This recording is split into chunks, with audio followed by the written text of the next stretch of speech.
You don't have to go to the ends of the earth to see the impact mankind is having on natural habitats around the world. As NBC's Kerry Sanders reports, all you have to do is look at the oceans. The Great Pacific Garbage Patch is one of the greatest environmental catastrophes facing the world's oceans today, yet very few people have ever heard of it. The Great Pacific Garbage Patch is an enormous trash island in the Pacific Ocean that is composed of 100 million tons of plastic. In extent, it is 2 to 3 times the size of the US. This giant mass of plastic soup is made up of large pieces of plastic and huge amounts of plastic particles suspended in water. The Great Pacific Garbage Patch was discovered by Captain Charles J. Moore in 1997, and he has been trying to raise awareness and figure out a way to clean the oceans ever since he found the trash island.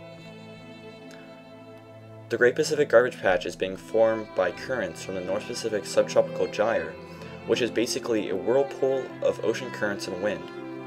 The upper part of this gyre, a few hundred miles north of Hawaii, is where warm water from the South Pacific meets with the cooler water from the North Pacific. Known as the North Pacific Subtropical Convergence Zone, this is also where the trash collects. This convergence zone sweeps trash along the east-west corridor that links two mini gyres known as the Eastern Garbage Patch and the Western Garbage Patch. These two gyres together make the Great Pacific Garbage Patch. The source of plastic trash for these gyres is coming from the interiors of continents by way of sewers, streams, rivers, and coastlines. The growing number of abandoned plastic fishing nets is one of the greatest dangers from marine trash.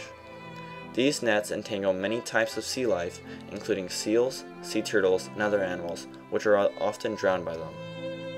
Almost all marine life is endangered by plastic because it does not biodegrade and contains no nutrition, but sea turtles seem especially susceptible.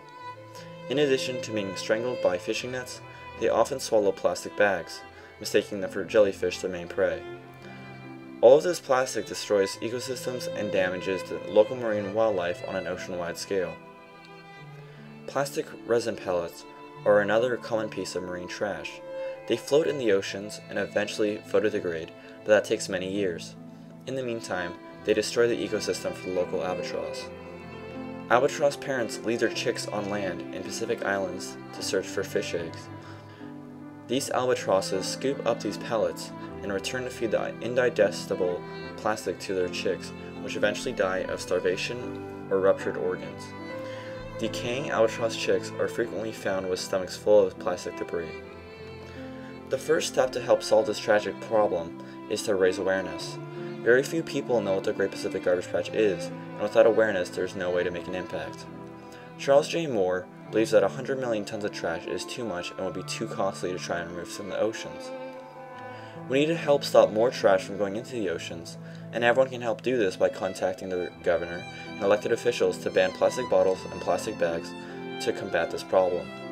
Companies should also convert to biodegradable plastics, and this is critically important because otherwise plastics will be sitting in the oceans for thousands of years.